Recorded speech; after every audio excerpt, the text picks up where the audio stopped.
there's no place like home for the holidays.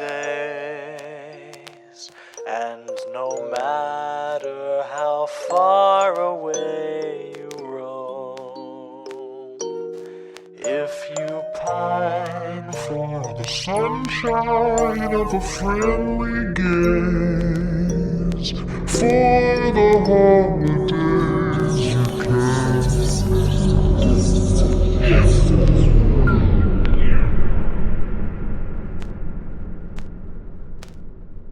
Welcome back to another Horror for the Holidays stocking stuffer. I'm Jeff Searcy. Hey, listeners, it's me, Jay Logston. I know what you're thinking. You're thinking a stocking stuffer, but this is supposed to be the Beast of Walton Street. That's coming here in a couple weeks. I woke up the other day with basically no ability to speak, feeling like total shit. This is the first day I've actually felt good in a couple days, so we're just doing a couple stocking stuffers while I recover, and hopefully you don't have to hear me talk that much, and I don't lose my voice by spending it over an hour talking about the Beast of Walton Street. This isn't all an elaborate cover story for the fact that Jay Logston ate way too many plastic cockroaches and gave himself PPE toxicity. Yeah, you caught me. The shot. Well, Jeff, we're gonna before we do anything else, we're gonna start what I'm going to loosely label the summer of soda. Oh boy! Open up the Joe Bob cooler. Oh, we have some Asian characters on here, Jay. It's got like some kind of Japanese looking with a pear, perhaps, or a lemon, maybe a bamboo shoot, a lemon Pepsi of some kind. I don't know. I bought like an 8-pack of various Japanese sodas. And I said, we need to try these. Yes. Apparently that is a palm meld and green bamboo are the flavors. All right. Well, let's give it a try. Can't say I've ever heard of that fruit, so this should be interesting, Jay. Also, I don't like Pepsi, so I also maybe Japanese Pepsi is actually amazing. I mean, that would be cool. Also, should we be worried that there was like no fizz when we popped the... It smells like Pepsi. I definitely smell the Pepsi. I don't dislike it. It tastes like Pepsi with a strong afternote of wood. I'm guessing that's the bamboo. There's absolutely like zero carbonation. Yes, very flat. I don't know what to think about that at all. It's not bad. Honestly, I think it tastes better than some Pepsis I've had. I'd say it's better than regular Pepsi. I'll give it that. Kind of weird. Yeah, I don't know. So bit of an inauspicious start to the summer of soda, I will say. Well, don't worry. There's way more coming. Like, did you hear that hoity-toity Dr. Pepper isn't the only cherry soda or whatever they call it on the black. Oh, really? Someone who's a little extra is back to being a mister and brought some extra flavors. So that's something that's coming. And there's a couple other things coming up as well. The return of the Pib. Yep. I see. Well, definitely have to add that to the Oh, absolutely. Sounds like a Fat Boy Summer thing if I've ever heard it. All right. Well, anyway, on to the business of what we actually came here to discuss, Jay. Jeff Searcy presents, Jay Logston presents, Blumhouse presents, Brendan Fraser presents Lee Corin's The Mummy. Okay, first of all, gotta say, Jay, movie has nothing to do with mummies. I'm going to just get that out of the way off the rip. So I did not, listeners, I did not get to see Lee Cronin's The Mummy. Which, whatever. Well, Jay, I'll bring up something up now. You could talk about it. You wouldn't have been able to see it even if you had been in the theater with me, which is a problem we will address later. But no, literally like every single thing that, like every chance I had to see the movie, it was just kind of like, oh, I can't make that showing. Oh, I can't make that work. And finally, I just went people who have who've seen on Instagram, my dog passed away, and so like one of the days I was gonna go, I had to put Noble down. So like all these different things just kind of got in the way of seeing the movie. And finally, I just went, I don't think I meant to see Lee Cronin's The Mummy. You know, Jay, if only you could have taken the same divine warning signs when you doggedly pursued those terrible Oreos. More on those later. Destroyed me, by the way. I have nightmares of that cream corn Oreo. Listener Robert turned me on to the Oreo's newest heinous invention. Oh my God. But yes, so ridiculous title aside, this has savvy listeners may remember that this is the same guy who did the Evil Dead reboot. Well, they didn't bring him on for the second one because Sam Raimi likes to grab new directors to give him a chance to make an Evil Dead movie. So he's like, hey, you know what? Maybe I'll just make Evil Dead again, but this time it's Temu version with a mummy. That's the big thing I've heard is that I think they had even originally offered him to do Evil Dead Rise, and he turned it down saying, no, I want to do my own thing. Well, yes. Or Burn, sorry, yes, the newest one. Yeah. And he's like, no, I want to do my own thing, and then just made another Evil Dead movie, and then when people are like, you just made another Evil Dead movie, but with a mummy, in quotes, instead of a deadite. Mummy. Yeah. He went, oh, it's just part of the Evil Dead universe. Then shut the fuck up. First of all, got an important point to note here. You cannot say a family has been guarding something for 80 generations and then say it's 3,000 years old. That math is not math, by the way. Just pointing that out to whoever wrote the script. I'm guessing him, probably.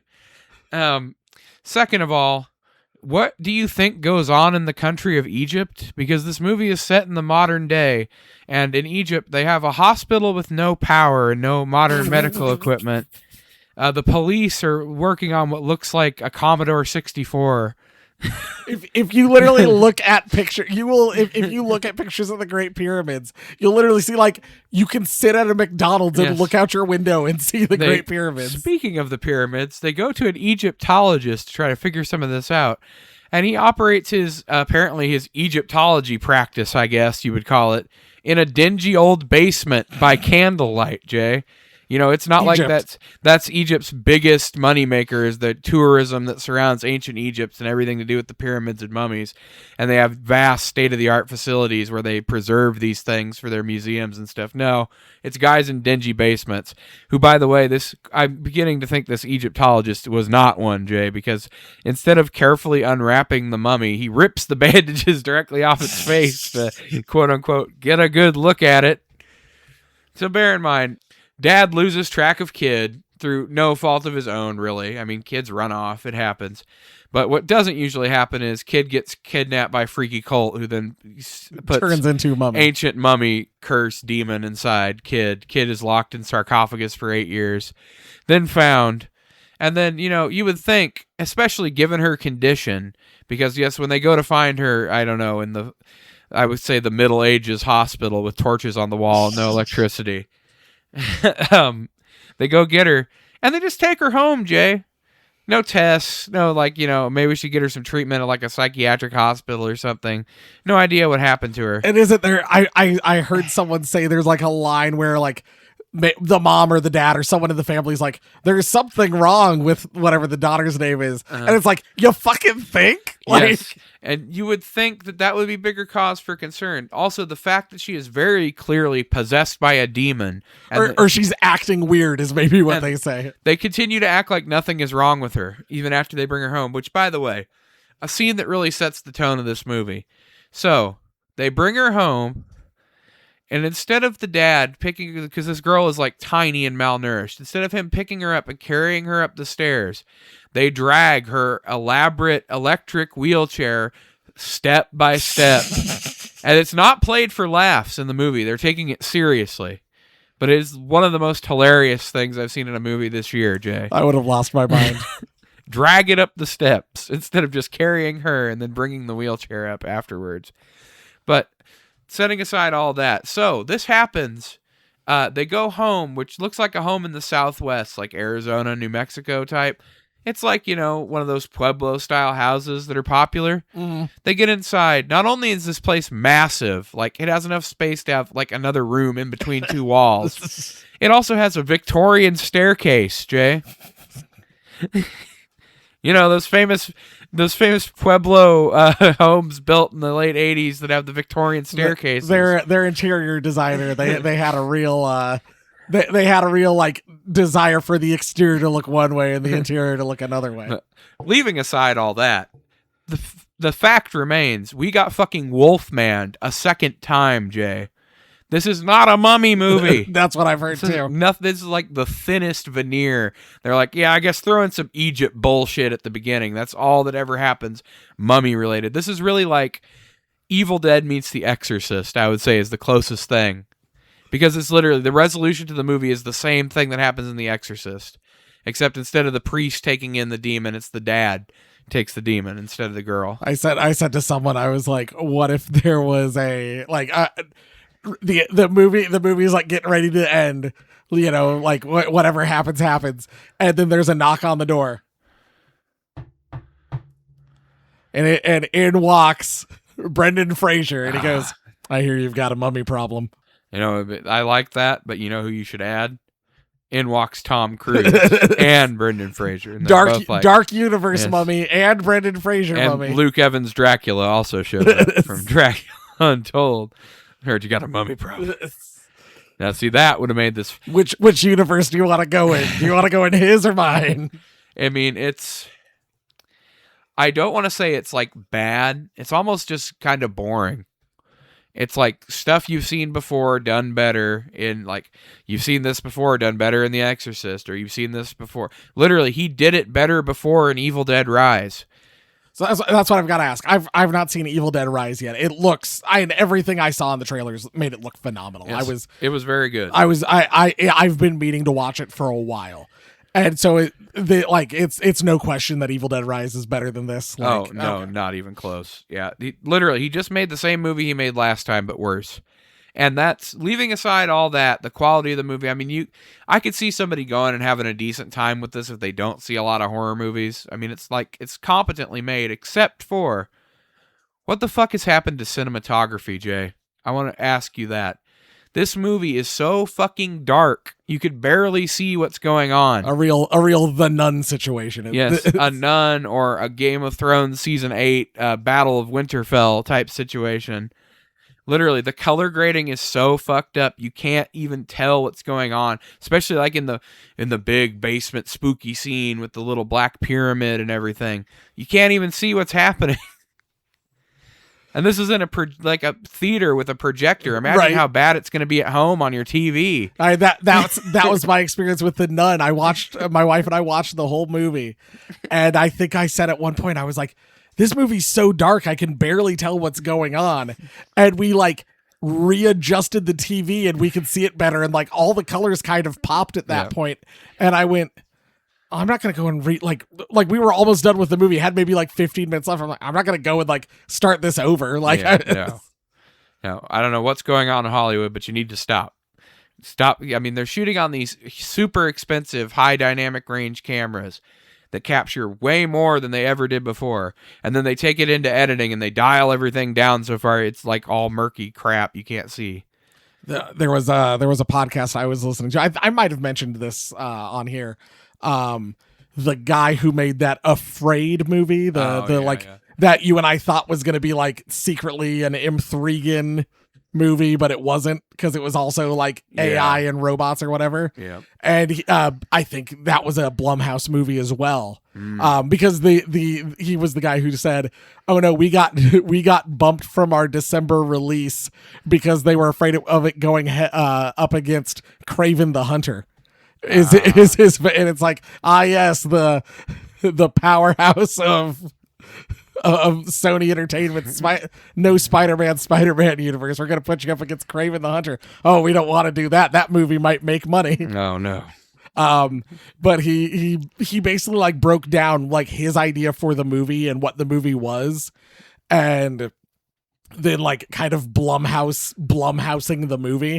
And so it's like, you got to start the movie with a scare, which I assume happens. Oh yes, you've got, it's like cold open that starts with a scare, and then you get into the movie. Confined mostly to one location, which they do. And it's just, he just like broke down all these things that like Blumhouse is like, this is what makes a successful horror movie, and it's like, but it's not. We've been making successful horror movies for years without this formula. Oh, I'm sure. I mean, I'm sure this will make money because it was produced dirt cheaply. You can tell. People liked it. I mean, that's the thing. Horror always makes money. Or almost all. If you've got a horror movie that's not making money, that's your issue.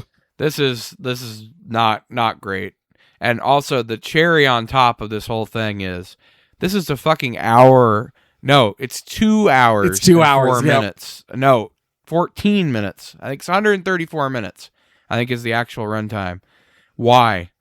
There is no need for a horror movie to ever be longer than 90 minutes. Unless it's something like... Well, something like it would have to be very specific. Because I think Alien's probably close to 2 hours, but that's an action movie too, though, and it's also one of the most important movies ever made. Like, did they think The Mummy was gonna be up there with like Alien? I mean, come on, I would be curious to know. I'll look it up here. How long is the 1997 Mummy? Oh, that can't be that much. It can't be that much longer. This movie basically feels twice as long as the Brendan Fraser Mummy. I'll vamp while you're looking it up. Blah. Yes, this is shorter. Or yes, the Brendan Fraser Mummy is shorter than this movie. You would not guess that by watching it, Jay. Because, sometimes you can pack one hell of a movie into 90 minutes. Or, even if you got to go a little bit over. But 134 minutes for a Blumhouse horror movie, Jay. Ridiculous. It's just, it barely keeps your attention. I was like getting some of these scenes in Egypt where they're having the quote unquote investigation with the police who are working on, like I said, ancient CRT monitor computers. Also, the primary evidence I want to point out, this is set in the modern day. The primary evidence they find is on a videotape, and she just has ready access to a VCR in 2026.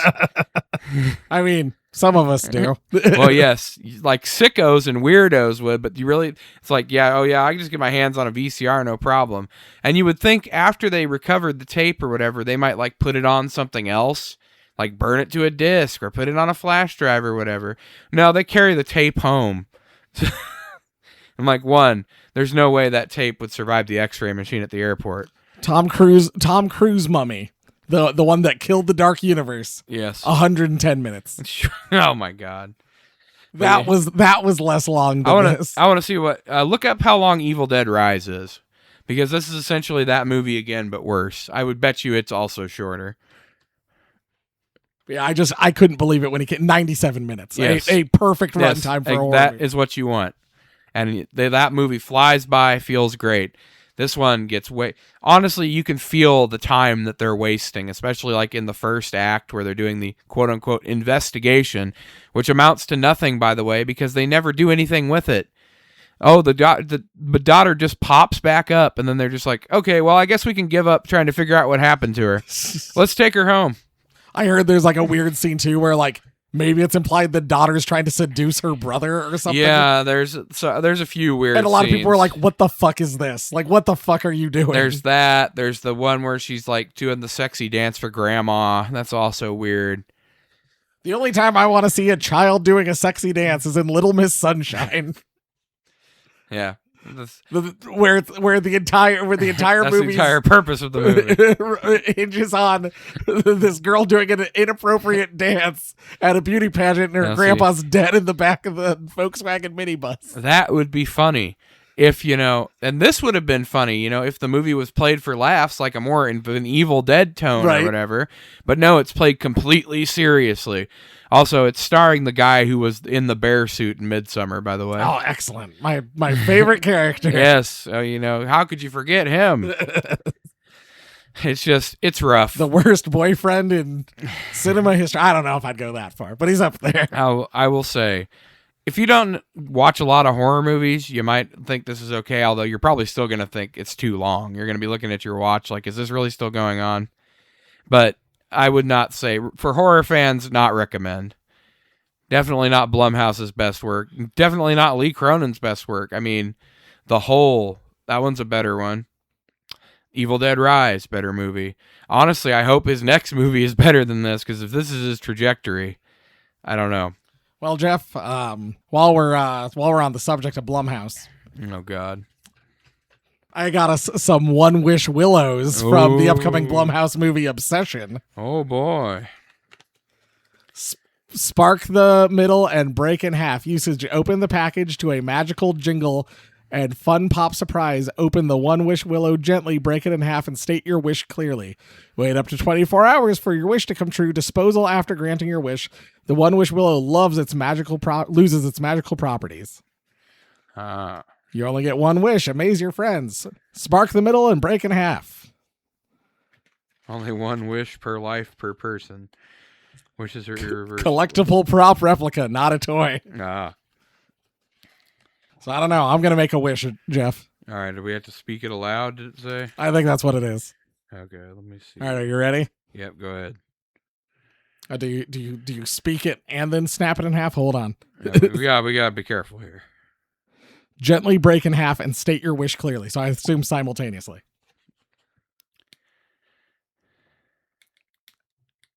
I wish we had more listeners.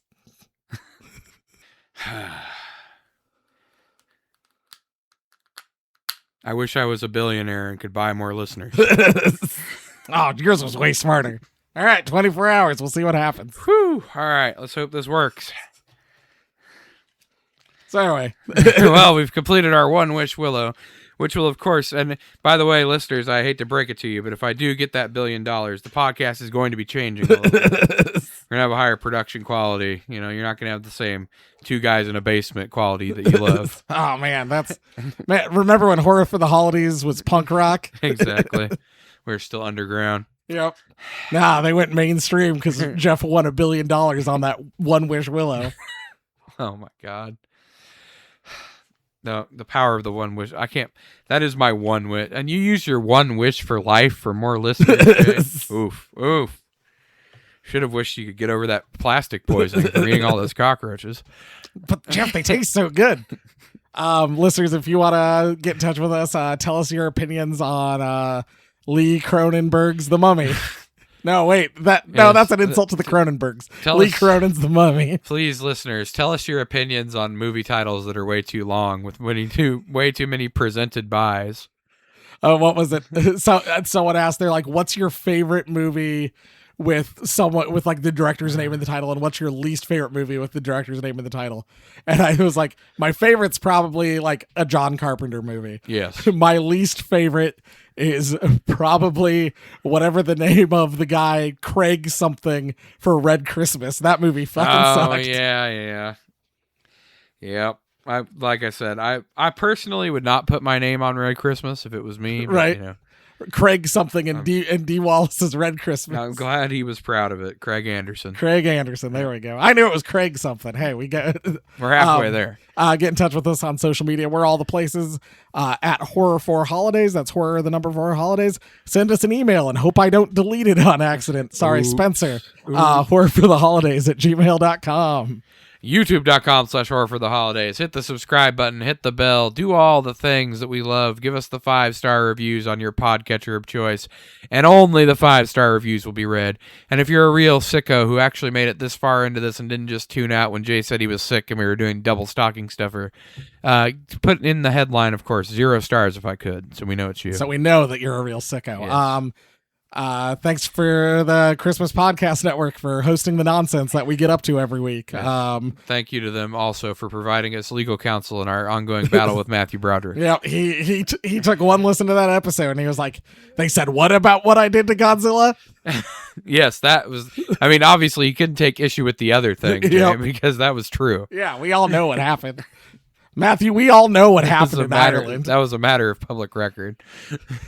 But go check them out. They've all got all sorts of great shows. I know we didn't win the Ratty on Totally Rad Christmas, which is a travesty of epic proportions. But go check them out. Totally Rad Christmas, Holidays After Dark, Holly Jolly Xmas, Seasons Eatings, Christmas Creeps. Go check them out. They're great.